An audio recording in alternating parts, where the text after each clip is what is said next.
Why do some men prefer this face over this one? Or why do some women prefer this one over this one? Do men and women have different standards for facial attractiveness? Facial attractiveness is crucial for human social interactions. For example, attractive individuals have a higher chance of being hired for a job, and they also obtain more prestigious occupations. In addition, attractiveness plays an essential role in the ability to engage with potential mates of perhaps the opposite sex.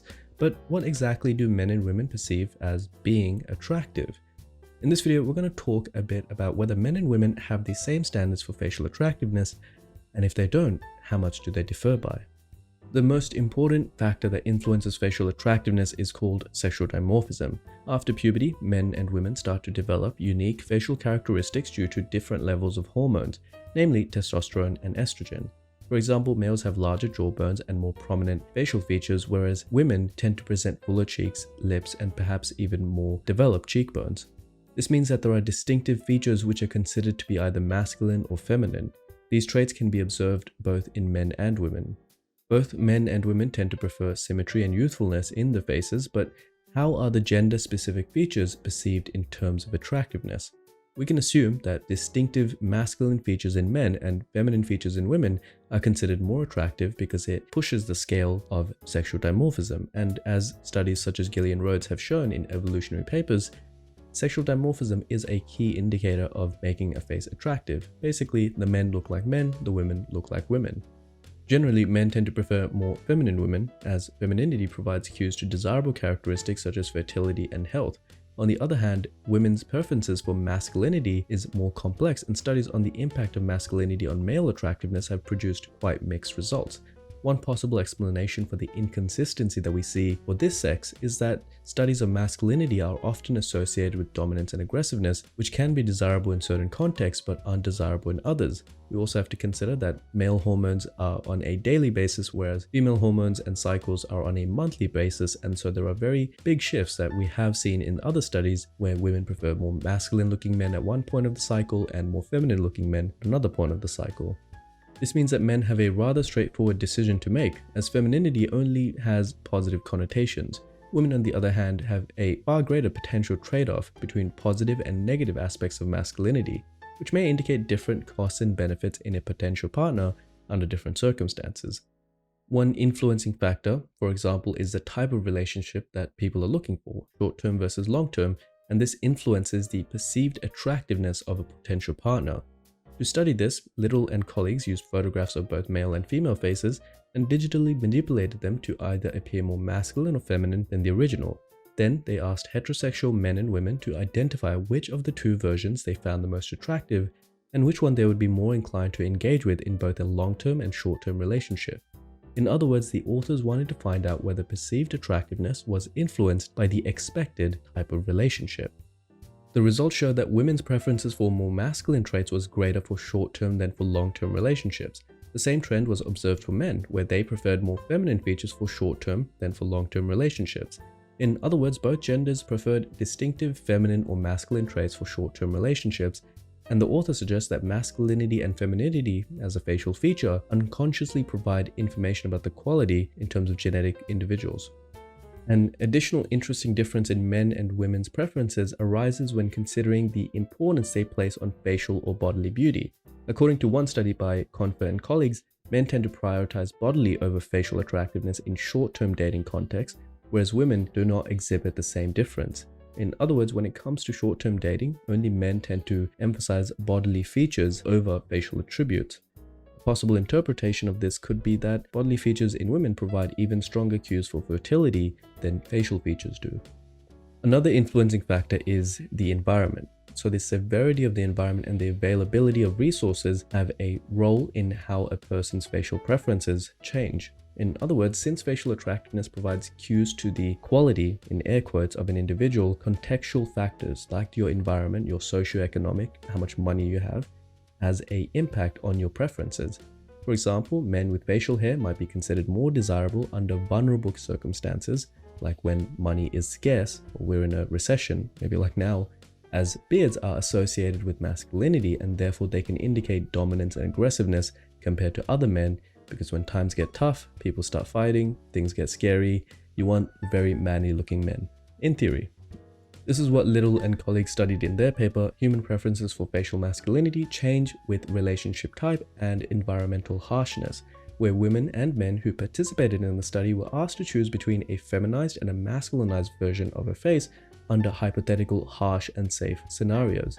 For example, the safe scenario could be having a supportive family and a stable financial situation, while the harsh scenario could be being in a doomsday apocalypse and who are you going to choose to be on your team out of the 5 guys.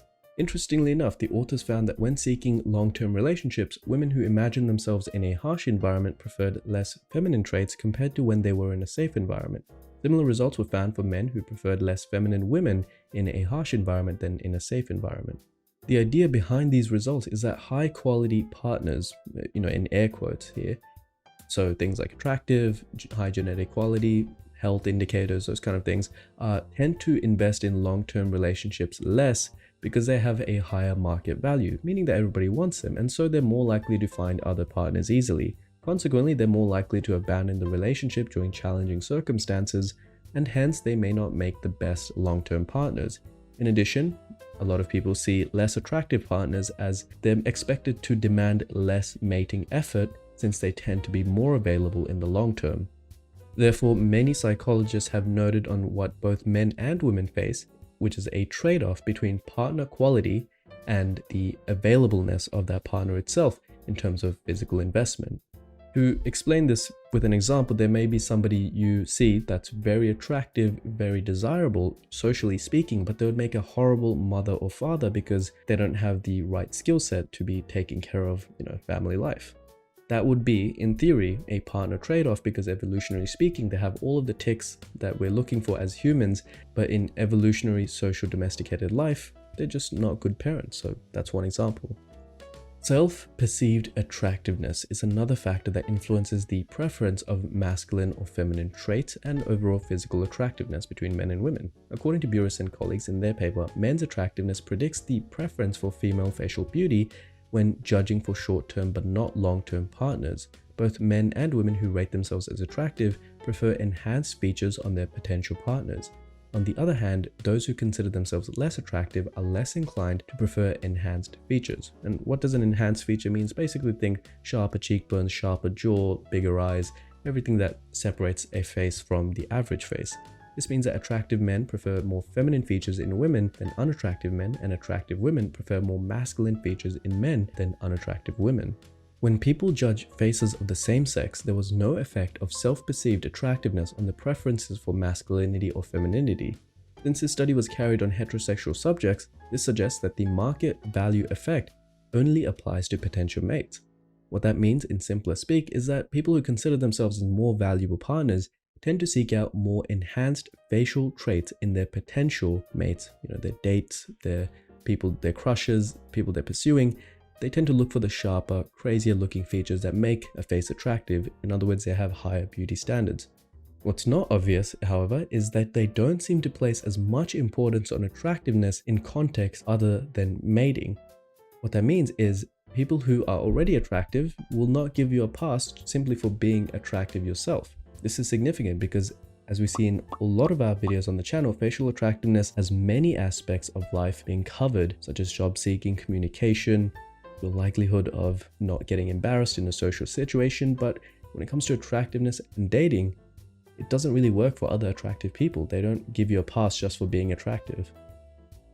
Another contextual factor affecting women's preferences, in this case over more masculinized faces for men, is the fluctuation of hormone levels hinted at earlier.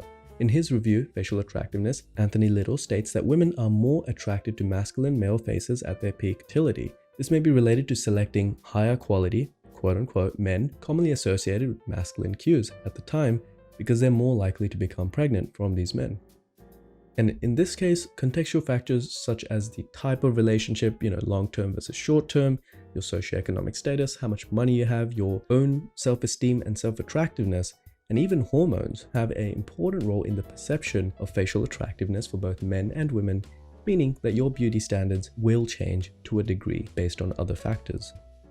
So what can we take from this? Well, there are certain features that both men and women find attractive, no doubt about that, such as asymmetric face, youthful appearance, clear skin.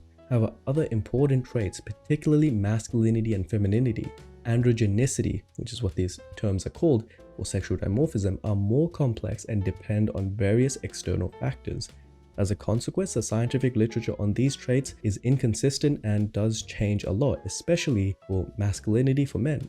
One possible reason for this inconsistency is that masculinity is often associated with aggression, which may be perceived as threatening by some women and not threatening or comforting by others. For example, aggressive individuals are more likely to experience injury or death. As a result, women's evaluations of masculinity may involve weighing its potential costs and benefit. Is this man a risk to me and my family? On the other hand, studies on men's preferences for femininity are more consistent because feminine traits are generally associated with fertility and good health, not with aggressiveness, risk, or danger, which can be sometimes good for keeping men alive, but in family life, that's not really a benefit. So men see a direct benefit by choosing more feminine looking women, but women don't necessarily see a direct benefit from choosing a more masculine looking man. That's why there's also a preference for pretty boys and also drill sergeant hyper masculine looking men. It just depends on the woman herself. Many contextual factors do influence how men and women see others' facial attractiveness, such as your own self-esteem, your interest regarding the type of relationship, and in addition, most studies have been conducted with heterosexual participants. So keep that in mind when we're talking about homosexual or same-sex relations, things do change, and this is something we'll talk about in another video. As a result, the impact of sexual preferences as well as other contextual factors are still skewed to a very heteronormative perspective. Anyway, that's all for this video. If you'd like to get your face analyzed, learn about your androgenicity, how masculine or feminine your face is, using scientific literature and what you can do to improve it, talk about symmetry, dimorphism, and all the other fun things that make a face attractive, then you can order a facial analysis over at the website performed by our team of doctors and dentists, and you can learn how to look your best self. As always, I'll catch you in the next one.